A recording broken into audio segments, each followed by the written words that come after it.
Huh. The realest quote I ever heard was made for me word for word. I spent many years trying to be the heart throb. I guess it's only right that I got my heart robbed. From an artist known to many here and abroad, the music pumped through the stereo and struck a chord.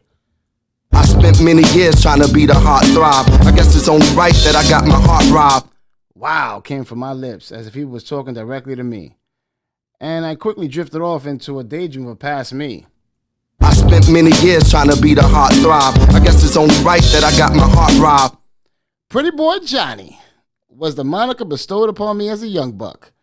Coming from where I do, you live up to your tag, just not giving a fuck.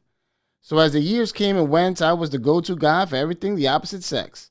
Devilish smirk, a quick wit, tall, dark, and handsome allowed me to say who was next. But, truth be told, emptiness was what I got most of the time. Women seeking popularity and really having nothing to offer besides a good time. Shit, I remember not even liking half of what crossed my path. Putting up a front so I won't feel the block's ridicule wrath. You see, I was the youngest in charge, rolling with a crew that's name was large. So how would I show and prove? I was with women to make the first move. Stairmaster, they used to call me. Because I would stare till they came to check me. Crowded club, in the street, or a busy train. My technique was that far from a lame. So if I told you that I was completely sure of myself, it would be a lie. But you wouldn't ever tell because I oozed bullshit confidence even though I was shy. That's what made me attractive to most that would see me as a catch. Because how I spoke and how I looked didn't necessarily match.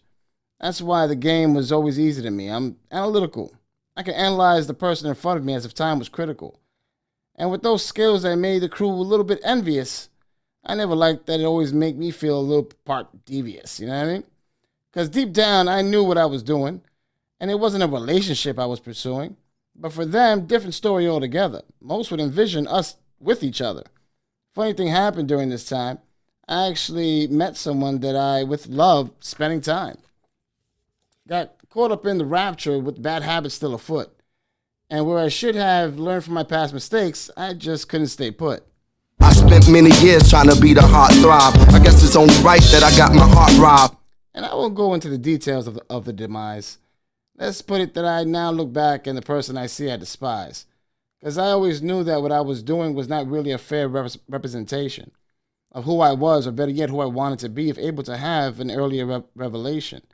Years upon years of putting forth someone I really was not was paid for in spades, and let me tell you, I paid a lot.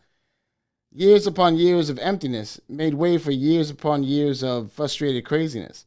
But payback to who, when the man in the mirror is you? I heard the fault is no one's but your own, and for your deeds you need to atone. And you do not pay back others because you yourself have made the mistakes. Take a long look at yourself and prove that you really do have what it takes to learn and grow into a better man, get a better outlook on the lay of the land. And so I did. Left bad habits to the kids. And the man I became, one that the old me probably would consider lame. So even though I was robbed by one, I consider it a crime that had to happen or I never would have won. The understanding of love's judicial system. If you ask me today the rules of the game, I couldn't probably even list them. I am so no longer a player, emotionless heart slayer.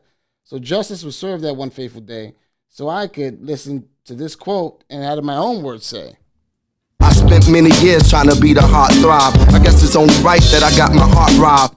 Word up.